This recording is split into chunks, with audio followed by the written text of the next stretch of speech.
Amada iglesia, cuando cantamos canciones de las antiguas y predicar después, no, se me complica un poquito el panorama, ¿no? Pero hoy continuaremos con la serie del libro de los Salmos. Y hoy tocaremos un salmo bastante emotivo y que tiene mucha riqueza. Sobre todo vamos a aprender sobre el arrepentimiento y cómo el arrepentimiento juega un papel fundamental en la vida del creyente. Cómo el arrepentimiento es pieza también elemental cuando decidimos creer en Cristo Jesús, en lo que hizo por nosotros. El arrepentimiento tiene que estar presente también. Y vamos a aprender que el arrepentimiento necesita tener una convicción de pecado y necesita saber también contra quién pecamos para poder ir a arrepentirnos, a confesar y apartarnos de lo mal que estamos obrando. Pero el mundo generalmente se arrepiente porque quiere evitar las consecuencias de sus actos. Quiere evitar el castigo, quiere evitar todo lo que implica lo que hizo. No es así como vamos a aprender el día de hoy que debe ser nuestro arrepentimiento. Este falso arrepentimiento que promueve el mundo es muy parecido al arrepentimiento que tuvo un ciclista llamado Lance Armstrong. Discúlpenme en inglés. Pero esta persona, este ciclista, es reconocido por haber ganado 7 veces el Tour de Francia. El Tour de Francia es una de las competencias más emblemáticas, más importantes para los ciclistas, en la cual recorren 3.500 kilómetros en varias fases. Este ciclista ganó 7 veces de manera consecutiva, desde los años 1999 hasta el año 2005. Pero esta carrera de este ciclista fue manchada porque para lograr su objetivo hizo algo ilegal. Este ciclista se dopó. Este ciclista utilizó hormonas que le permitían llevar más sangre a la médula ósea. Y esto trae como consecuencia de que pueda recorrer mejor el oxígeno en el cuerpo. Y al recorrer mejor el oxígeno en el cuerpo vas a tener mayor energía, vas a tener mayor resistencia, vas a tener menor cantidad de ácido láctico en tu cuerpo, lo que te disminuye los dolores corporales. Entonces imagínate una persona que ha estado entrenando durante toda su vida, siendo ciclista, poniendo todo su empeño para ganar y que aparte se inyecta una hormona que lo pone súper poderoso. Ahora tiene mayor resistencia, mayor energía, no le duele el cuerpo. Evidentemente se reflejó en los hechos. Ganó 7 veces de manera consecutiva el Tour de Francia.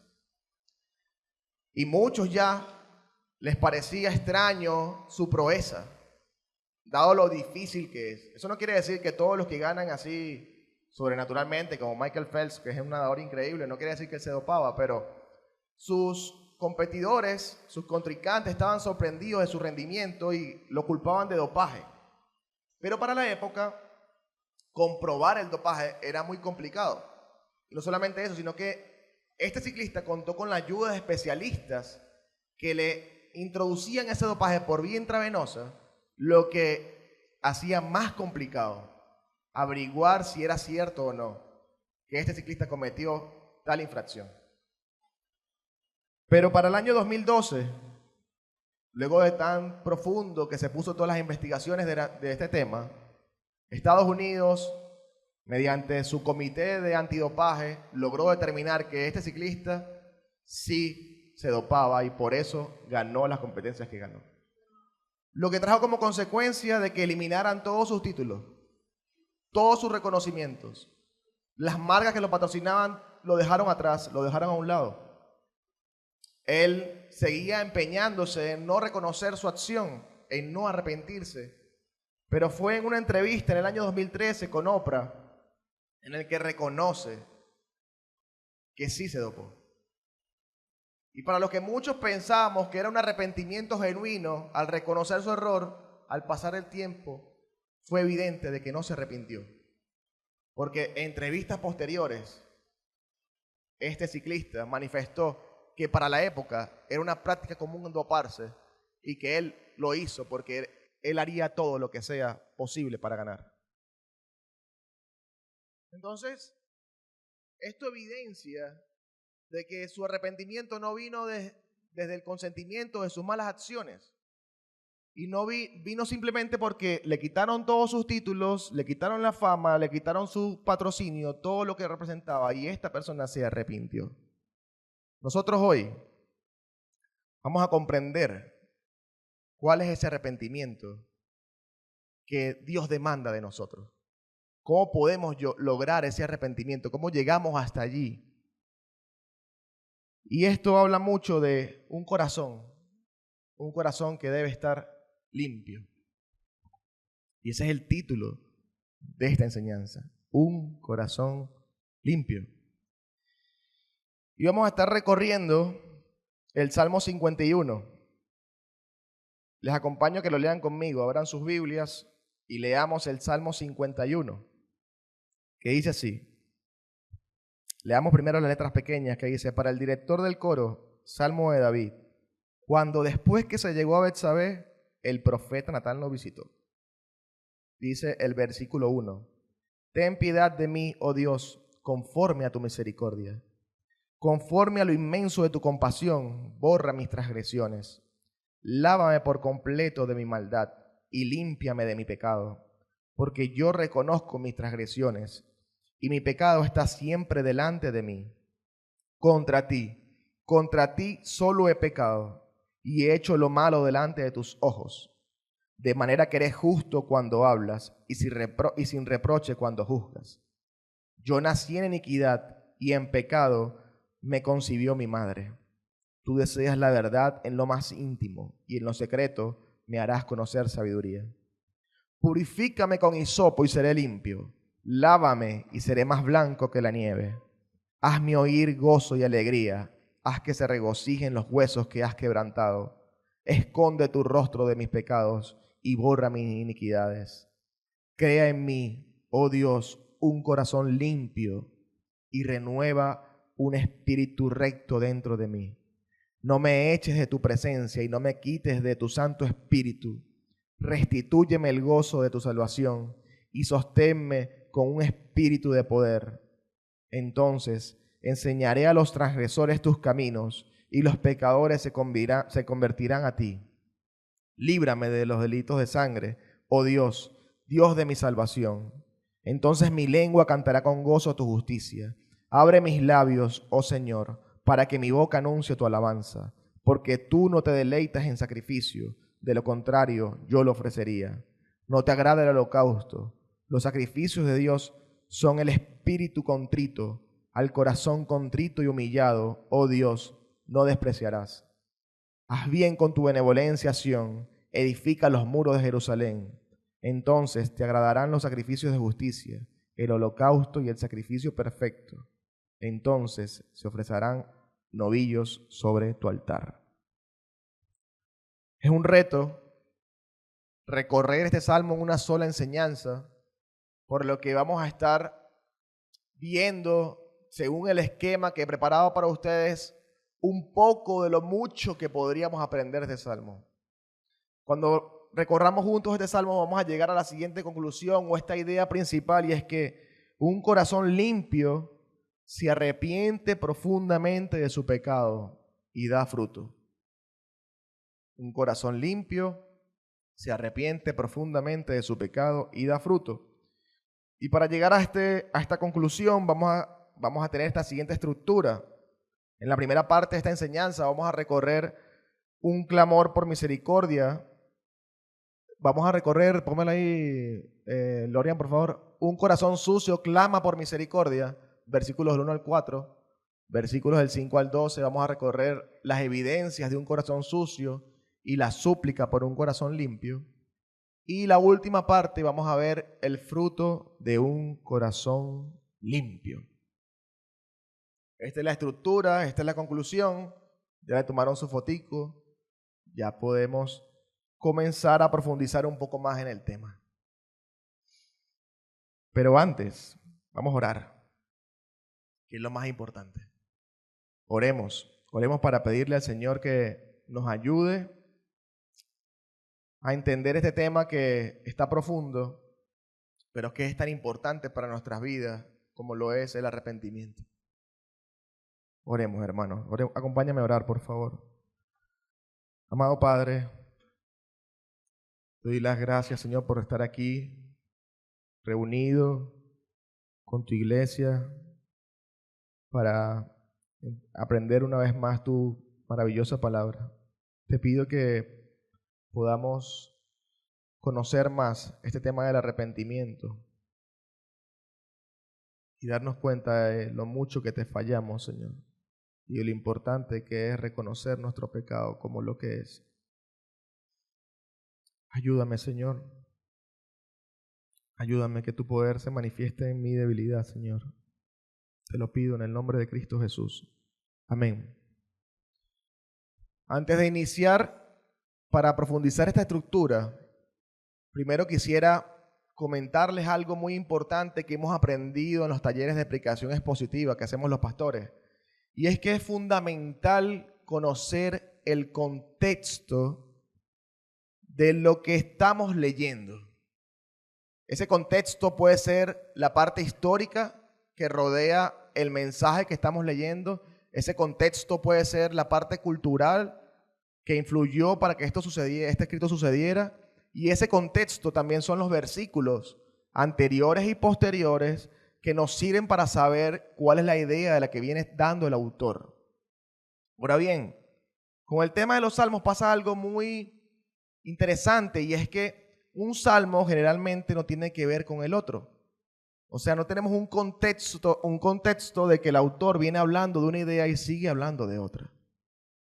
Pero hemos encontrado un valioso aporte de los salmos que pocos lo tienen, pero cuando lo tienen tienes que aprovecharlo. Y son esas letras pequeñas que vienen antes del salmo. Fíjense lo que dice esas letras pequeñas que nos corresponde al salmo de hoy y que nos va a permitir entrar en contexto de por qué David escribió este salmo.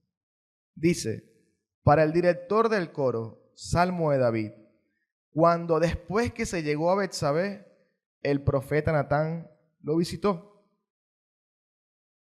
Cuando leemos este salmo nos damos cuenta de que algo había sucedido. David estaba muy arrepentido, David estaba pidiendo misericordia, David estaba muy afligido por su pecado, pero para los que no conocemos la historia, voy a relatárselas brevemente para poder entrar más en contexto. ¿Qué pasó con David? Un día, David estaba en la azotea de su palacio y miró a una mujer que se estaba bañando. Se estaba bañando y esa mujer le pareció muy hermosa y la deseó en su corazón con mucha lujuria. Y mandó a personal de él para que la trajeran a su palacio. Al traer a Betsabé a su palacio, se acuesta con ella. Y producto de ese hecho, de ese pecado, nace un hijo. En el vientre se estaba formando un bebé. Todo esto que ocurrió a Dios no le estaba agradando, no estaba bien para los ojos de Dios. David ya se había acostado con Betsabé, venía un hijo en camino, él buscaba la forma de que nadie lo supiera y diseñó un plan. Bueno, ¿qué debo hacer yo para que no me descubran lo que hice? Bueno, vamos a mandar a Urías para su casa para que se acueste con su mujer. Urías era el esposo de Betsabé. Vamos a mandarlo para su casa para que se acueste con Betsabé y listo. No pasa nada, él se acuesta con ella, él piensa que el hijo que va a tener Betsabé es de él y no pasa nada. Pero Urías, como un buen soldado, no quiso. Él dijo: estamos en batalla, yo no voy a irme con mi mujer sabiendo que tenemos las tropas aquí matándose. Yo no, estoy parafraseando la palabra con todo respeto, pero para ser un poco más divertida, puede ser, un poco más entendida. Urías no fue a su casa. Por lo que David Entonces dijo, bueno, vamos a ponerlo de primero en la tropa para que lo maten. En plena guerra, puso de primero a Urías para que Urías muriera.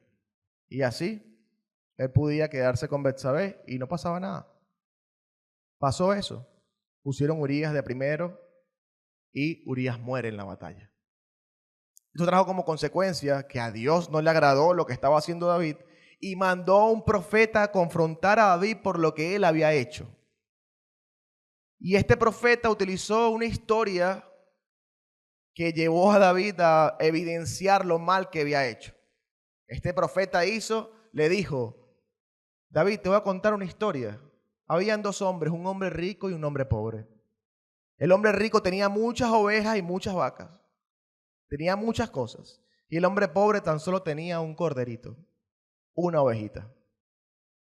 Resulta ser que el hombre rico tuvo una visita un día y decidió agarrar la ovejita, el corderito del hombre pobre. Y se lo quedó y lo mató. Y se lo comieron.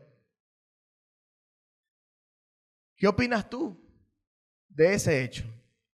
David, enfurecido, dijo, ese hombre merece la muerte.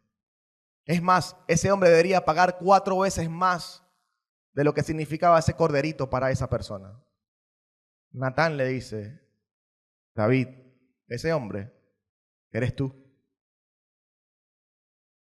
Y justo después de ser confrontado por su pecado, David escribe este salmo, donde clama por misericordia. Pero esa acción que hizo el profeta Natán a David evidenció lo mal que había hecho él. David pudo ver con claridad su pecado y lo que él se merecía. Y describe en el texto su pecado una y otra vez. Él se dio cuenta que su pecado era una transgresión a Dios, un acto de maldad, un acto de iniquidad, un delito de sangre. Él se dio cuenta también de que ese hecho que él había cometido no solamente era un hecho en contra de Betsabé y Urías, sino también en contra de Dios. Contra ti, Dios, he pecado, dice David. Para concientizar, para llevarnos a un arrepentimiento genuino, debemos comprender primero lo grave que es tu pecado y contra quién has pecado.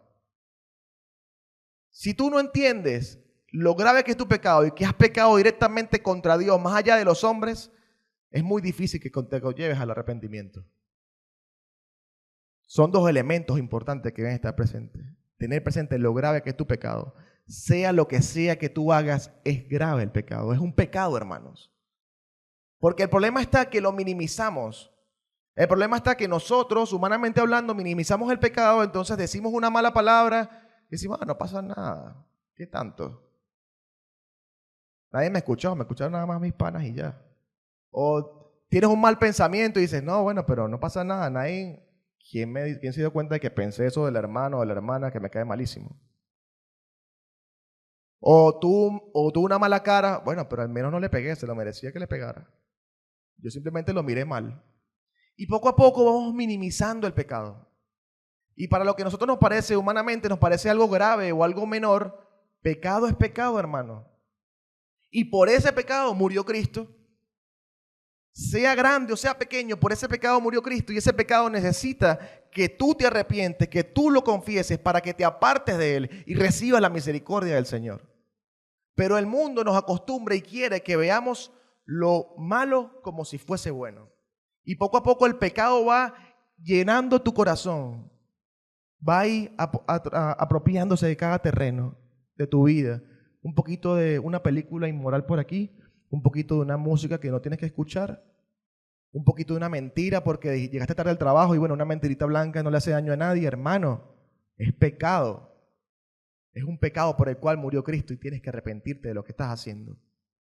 Pero minimizamos ese pecado, ¿saben por qué? Una de las razones por las cuales minimizamos el pecado es porque no tenemos una comunión estable con nuestro Señor.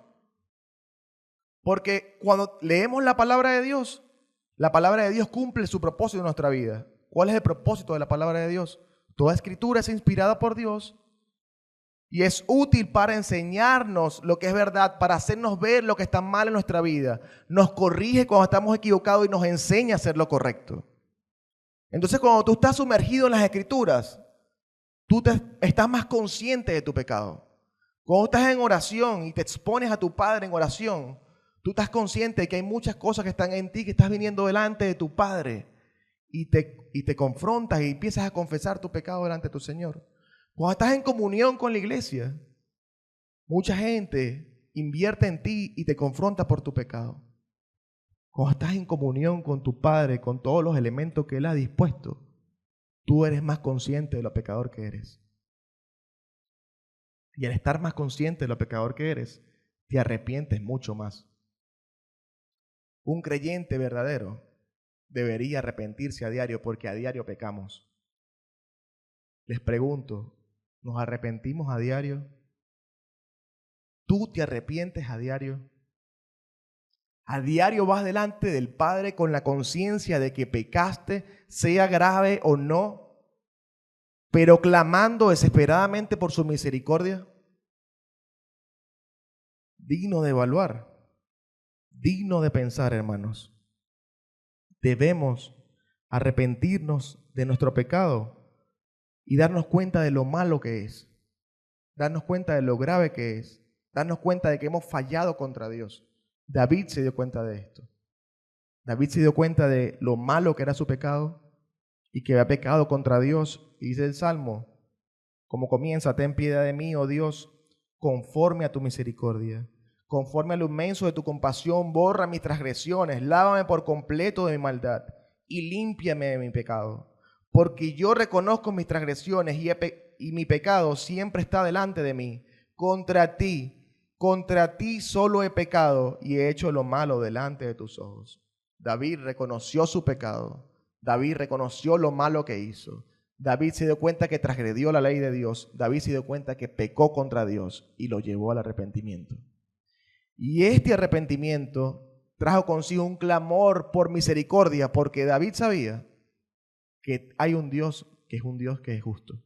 Nuestro Dios es un Dios que es justo. Y si hicimos algo malo, y si David hizo algo malo, merecía un castigo. Y David lo dijo. Cuando el profeta le dijo, ¿qué hacemos? O sea, ¿qué opinas tú de esta persona que le quitó este corderito? David dijo, merece la muerte. David estaba claro. Clamó por misericordia desesperadamente. Y el Señor, al ver su arrepentimiento y por su misericordia, no lo mató. Evidentemente habían otras consideraciones que tomar en cuenta. Por ejemplo, el pacto que había hecho David, que había hecho Dios con David en cuanto a su generación, en cuanto a su decreto. Sí, pero el arrepentimiento también jugó un papel fundamental para que esto no sucediera. Ahora bien, tenemos que tener presente algo, y es que el arrepentimiento no nos exime de nuestro castigo. Porque ¿qué vimos hoy cuando estábamos estudiando el estudio teológico? Vimos la justicia de Dios y vimos que si Dios es un Dios justo, entonces Él va a castigarte si tú obras mal. Lo que pasa es que nosotros humanamente queremos arrepentirnos para no vivir las consecuencias del castigo ni las consecuencias del pecado. Pero hermano, quiero que sepas algo. Si tú pecas, vas a recibir el castigo de Dios. Si tú pecas, vas a recibir las consecuencias de tu pecado. David recibió el castigo de Dios al tener que aceptar que Dios le quitara la vida a su hijo. No pudo hacer nada, era el castigo que Dios había implementado para David. Y las consecuencias de que su casa ahora iba a atentar contra él. La espada nunca se iba a apartar de su casa. Las mujeres que él tenía se iban a ir con otro hombre. Lo que él hizo en privado, Dios lo iba a exponer en lo público. Consecuencias de lo que hizo. Si tú fallas, vas a vivir las consecuencias. Si tú pecas, Dios te va a castigar, pero te va a castigar si eres su hijo. Porque Dios disciplina a sus hijos. Dice Hebreos 12, del 6 al 11, pues el Señor disciplina a los que ama y castiga a todo aquel que recibe como hijo. Al soportar esta disciplina divina, recuerden que Dios los trata como a sus propios hijos. ¿Acaso alguien oyó hablar de un hijo que nunca fue disciplinado por su padre? Si Dios no los disciplina a ustedes como lo hace con todos sus hijos, quiere decir que ustedes no son verdaderamente sus hijos, sino que son ilegítimos. Ya que respetábamos a nuestros padres terrenales que nos disciplinaban, ¿acaso no deberíamos someternos aún más a la disciplina del Padre de nuestro espíritu y así vivir para siempre? Pues nuestros padres terrenales nos disciplinaban durante algunos años e hicieron lo que mejor pudieron. Pero la disciplina de Dios siempre es buena para nosotros, a fin de que participemos de su santidad. Ninguna disciplina resulta agradable a la hora de recibirla, al contrario, es dolorosa. Pero después produce la apacible cosecha de una vida recta para los que han sido entrenados por ella. Dios va a disciplinarte y va a castigarte porque te ama, porque es justo y porque esta disciplina te va a conducir a una vida recta. Pero ¿qué pasa entonces con los incrédulos? Pastor, yo veo a muchos incrédulos por la calle haciendo lo que les da la gana. ¿Cuándo van a recibir sus castigos? Ellos están acumulando la ira de Dios sobre sí. Y el día del juicio van a recibir lo que le corresponde. Solo que Dios es bondadoso y espera que alguno de ellos pueda llegar a arrepentirse. Por eso no los castiga de inmediato. Pero ellos no se van a escapar del juicio del Señor, porque Dios es un Dios justo y va a recibir su castigo. Si tú eres una de esas personas que está viviendo la vida como mejor te parezca, que no le rindes cuentas a nadie, que no te interesa si pecaste o no pecaste, te da igual, hermano, te invito a que reflexiones, porque vas a recibir el castigo. Vas a recibir el castigo que te mereces. Y el castigo que nos merecemos por ser pecadores es el infierno. Es estar destituidos de la gloria de Dios. Y para no merecer, para no recibir ese castigo, porque ya lo merecemos, para no recibirlo, hay un camino. El camino es Cristo. Pero tienes que arrepentirte. Y tienes que arrepentirte hoy, no en el día del juicio. Tienes que arrepentirte hoy. El momento para que te puedas arrepentir de tus pecados y de lo malo que eres es hoy. Pastor, solo basta con arrepentirme. ¿Y el castigo?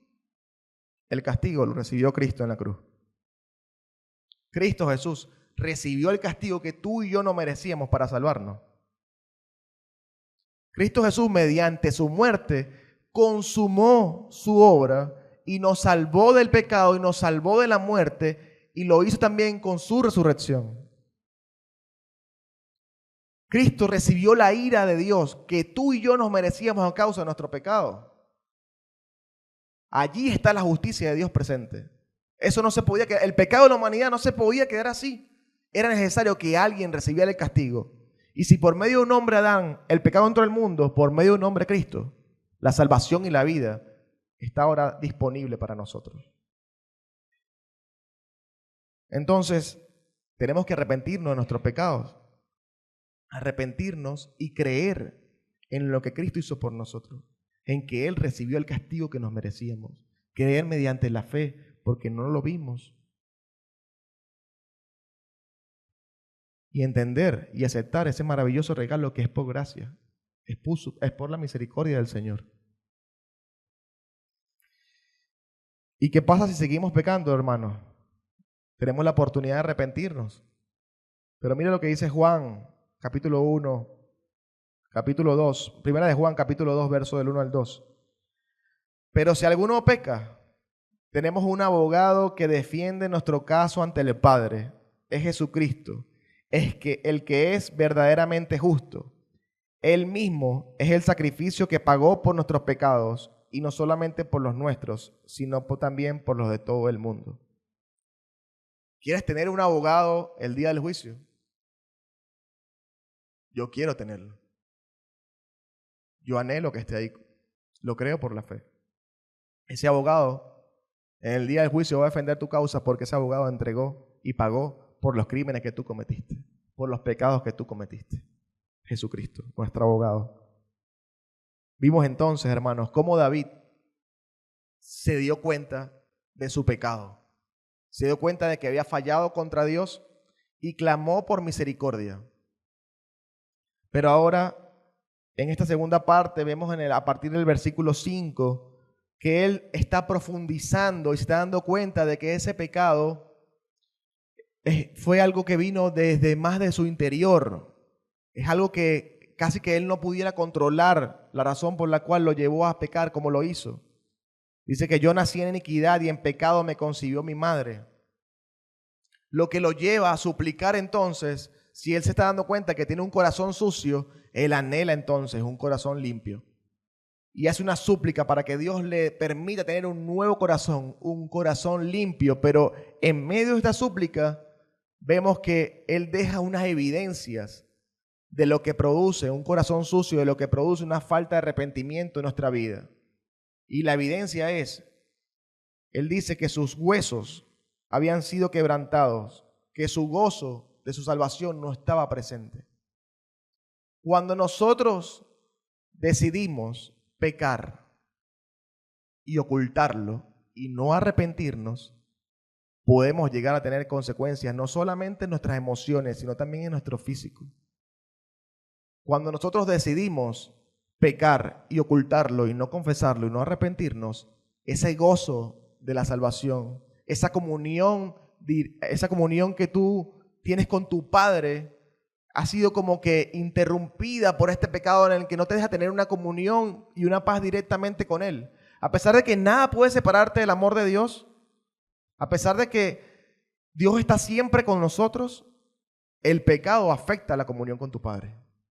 Y ese gozo y esa alegría de contar con esa comunión con tu Padre no está presente porque tienes ahí un asunto no resuelto que debes de arrepentirte y confesarte y apartarte de él.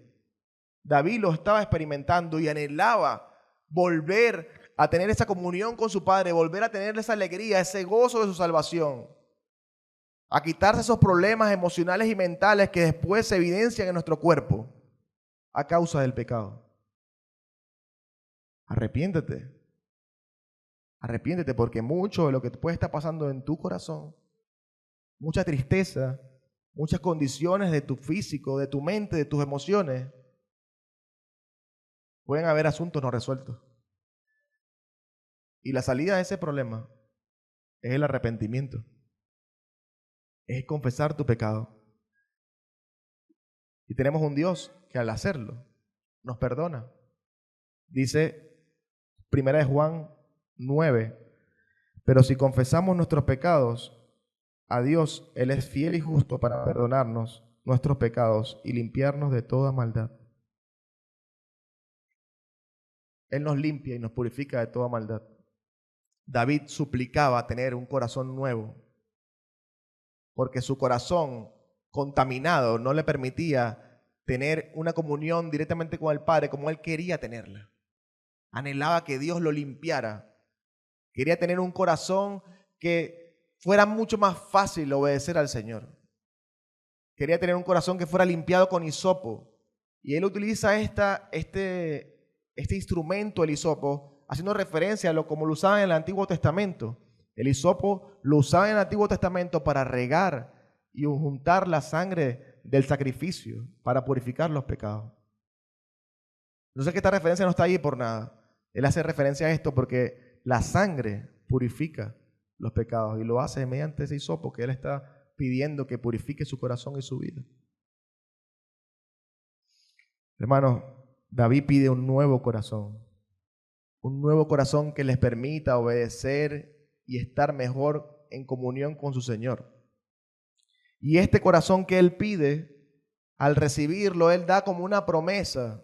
Si tú me das ese corazón, entonces yo haré esto, entonces yo haré lo otro. Entonces esto quiere decir que este corazón limpio da evidencias, da frutos.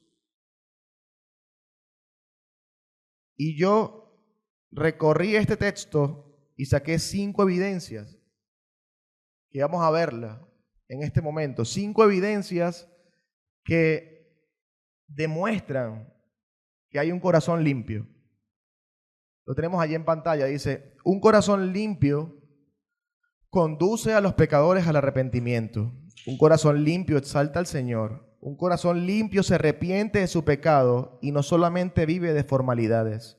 Un corazón limpio es contrito y humilde, y un corazón limpio impacta al mundo. Vamos a estar ahorita en este bloque recorriendo esto, hermanos, porque David pide ese nuevo corazón y empieza a decir, y entonces haré esto, y entonces haré aquello. En esta primera parte, un corazón limpio conduce a los pecadores al arrepentimiento. Vemos en el verso 13 como dice, entonces enseñaré a los transgresores tus caminos y los pecadores se convertirán a ti. Un corazón, hermanos, que ha experimentado la gracia de Dios y su misericordia, al ver a otra persona que está lidiando con el pecado, ¿qué hace? Extiende ese mensaje y ese favor que también recibió de parte de Dios. Le dice, hermano, ¿sabes qué? Hay una alternativa. Hay una salida a esto que tú estás pasando. Es el arrepentimiento. Arrepiéntete y lo conduce a la verdad. Lo conduce a esa verdad que cambió ese corazón y que puede cambiar el tuyo. Un corazón limpio conduce a los pecadores al arrepentimiento. Un corazón limpio exalta al Señor. ¿Y cómo no exaltarlo? ¿Cómo no exaltar al Señor al darte cuenta de que eres un pecador y que pecas a diario una y otra vez y que te llevas al arrepentimiento y que si no fuera por Cristo Jesús no tendríamos vida, hermano, estaríamos muertos? Entonces exaltamos al Señor al darnos cuenta de que por su gracia y por su misericordia que se renueva cada mañana, estamos vivos. Y tenemos una nueva oportunidad cada día para obedecerle, para agradarle. Que podemos tener un Padre que nos arrepentimos y nos perdona. ¿Cómo no exaltarle? Un corazón limpio exalta al Señor. Un corazón limpio se arrepiente de su pecado y no solamente vive de formalidades. El pastor Julián, en la liturgia, leyó ese pasaje de Isaías y vemos como antes el pueblo, para purificar sus pecados, para eliminarlos, sacrificaba a los animales. Pero al pasar el tiempo, tantos sacrificios no evidenciaban realmente lo que estaba en el corazón de las personas, porque las personas seguían fallando. ¿Y qué tanto? Sigo fallando y matamos a un corderito. ¿Qué tanto? Menos mal que ya Cristo murió por nosotros, porque si no se hubiesen extinguido los corderos y los animales, porque no hubiésemos tenido animales que sacrificar ya. Pero entonces en nuestro corazón hay como un patrón de cumplir con la formalidad y no nos arrepentimos genuinamente. No estamos conscientes de lo pecadores que somos, de que pecamos contra Dios, sino que cumplimos con el protocolo y la formalidad de, ¿sabes qué, hermano? Perdóname. Yo sé que te herí. Incluso podemos llegar a fingir un poco más, un poquito de quebrantamiento. Perdóname, hermano. No lo vuelvo a hacer. Pero en tu corazón no estás arrepentido, sino que cumples con la formalidad para quedar bien con la iglesia, para quedar bien con los hermanos, para que no te juzguen. Pero hermano, no, eso no está bien. El arrepentimiento nace al darte cuenta de lo grave que es tu pecado delante de Dios y que contra Dios has pecado y que te arrepientes y lo confiesas para que Dios derrame misericordia sobre ti y tú puedas apartarte de Él. Si lo haces por formalidad, si lo haces por cumplir un protocolo, es preferible que no lo hagas. Porque ¿qué va a traer como consecuencia de eso? Que lo vas a volver a hacer. Un arrepentimiento genuino da fruto. Un arrepentimiento falso hace que una y otra vez vuelvas al pecado. Un corazón limpio es contrito y humilde. Un corazón limpio, hermanos, es aquel corazón que se quebranta genuinamente por el pecado. Te sientes como que le fallé al Señor, no lo puedo creer que le fallo siempre. Una y otra vez le fallo. Te humillas delante de Él y lo reconoces que Él tiene el poder para cambiar ese corazón. Tiene el poder para encarrilarte de nuevo. Y eres humilde y recibes el castigo si lo tienes que recibir. Y si Dios lo ha determinado, lo recibes porque Dios es un Dios justo y lo va a hacer. Y lo va a hacer porque te ama, porque eres su hijo. Y quiere guiarte a la verdad y quiere guiarte a ese camino recto. Y recibes el castigo, recibes las consecuencias del pecado y aprendes y te arrepientes y no lo vuelves a hacer. Es parte de tener ese corazón contrito y humilde. Un corazón limpio impacta al mundo. Vemos como David, en esa última parte, clamaba por Jerusalén y clamaba por Sión. Y vemos como entonces este testimonio y esta vida impacta también al mundo. Y todo el mundo está viendo como la manera en que tú has cambiado producto de ese arrepentimiento genuino y la obra que Dios está haciendo en ti. Y no solamente lo ven, sino que también clamas por los demás. Y le pides a Dios que ayude al mundo entero también. ¿Se dan cuenta de todas estas evidencias que tiene un corazón limpio? Pero ahora bien, quiero que sepan algo. Tú y yo deberíamos estar dando estas evidencias. Tú y yo, nuestra vida, nuestro corazón, debería estar exaltando al Señor, debería estar llevando a otros al arrepentimiento. Nuestro corazón debería ser un corazón contrito y humillado y humilde. Nuestro corazón debería impactar al mundo, ser testimonio, testificar a otros, porque Dios ha puesto un nuevo corazón en nosotros. Dice Ezequiel 36, 26 al 27, les daré un corazón nuevo y pondré un espíritu nuevo dentro de ustedes. Les quitaré ese terco corazón de piedra y les daré un corazón tierno y receptivo. Pondré mi espíritu en ustedes para que sigan mis decretos y se aseguren de obedecer mis ordenanzas. Tú y yo, hermanos, tenemos ese corazón. Tenemos ese corazón nuevo que nos permite obedecer a Dios. Tú y yo, hermanos, hemos nacido de nuevo. Lo viejo quedó atrás. Ahora somos una nueva criatura en Cristo Jesús. Ahora Cristo vive en ti y en mí. Tu corazón debería evidenciar lo que dice este pasaje. Si tu corazón no está evidenciando esto, cuestiona tu arrepentimiento. Cuestiona en el Dios que has creído. Cuestiona si realmente te has dado cuenta de lo pecador que tú eres y del castigo que merecías. Cuestiónalo. Porque un corazón limpio se arrepiente profundamente y da fruto.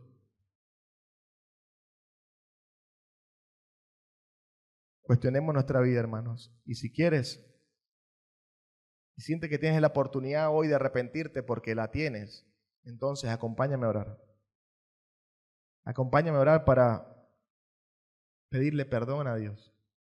Genuinamente. Si tú realmente has entendido hoy que de verdad eres un pecador, que de verdad merecías un castigo, que Cristo recibió ese castigo por ti y que ahora te dio salvación, Dios, por medio de ese sacrificio, que fue por gracia, porque no lo merecías, fue por su misericordia, fue por su amor. Si tú eres un creyente y no te arrepientes a diario, no tienes esa lucha como la tenía Pablo de, hermano, quiero hacer lo que quiero hacer y no puedo. Hago lo contrario, lo que quiero hacer no lo hago lo contrario, porque estoy luchando con la carne. Y esa lucha con la carne te lleva al arrepentimiento una y otra vez, una y otra vez. Si tú no estás haciendo este arrepentimiento una y otra vez, entonces hay que evaluar mucho en tu corazón. Porque no estás luchando con la carne, capaz le estás dando rienda suelta a la carne. Y si le estás dando rienda suelta a la carne, entonces quizás estés practicando el pecado. Y los hijos de Dios no se caracterizan por practicar el pecado.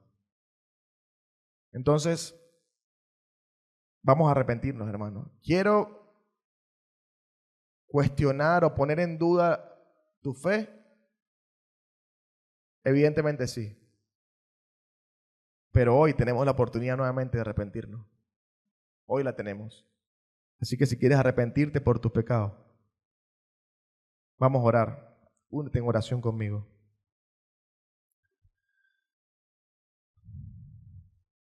Señor,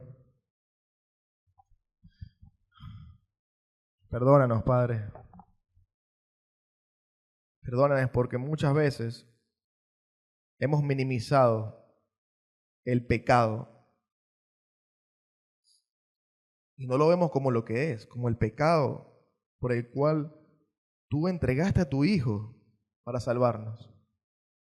Perdónanos, Señor, por pasar por alto tantos pecados, por no acudir a ti en arrepentimiento. Sabemos que tenemos el acceso directo gracias a Cristo, Perdónanos, Señor.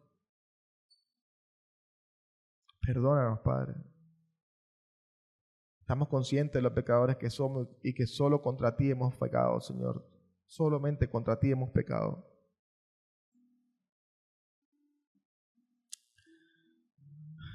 Te pido, Señor, por las personas que siguen practicando el pecado deliberadamente. Gracias porque cada día es una nueva oportunidad. Has retrasado tu juicio porque quiere que todos vengan a ti. Sálvalos, Señor. Que tu poderoso mensaje del Evangelio, que tu poderosa obra impacte sus corazones, que tú puedas hacer la obra con el Espíritu Santo, que tú puedas quitar el velo y que los muertos vengan a la vida. Gracias, Señor, por tu misericordia. Gracias por tu gracia, por tu amor, por tu justicia. Gracias, Señor. No lo merecíamos. Y aún así tú nos los diste, Señor. Te amamos, Padre, en el nombre de Cristo Jesús. Amén.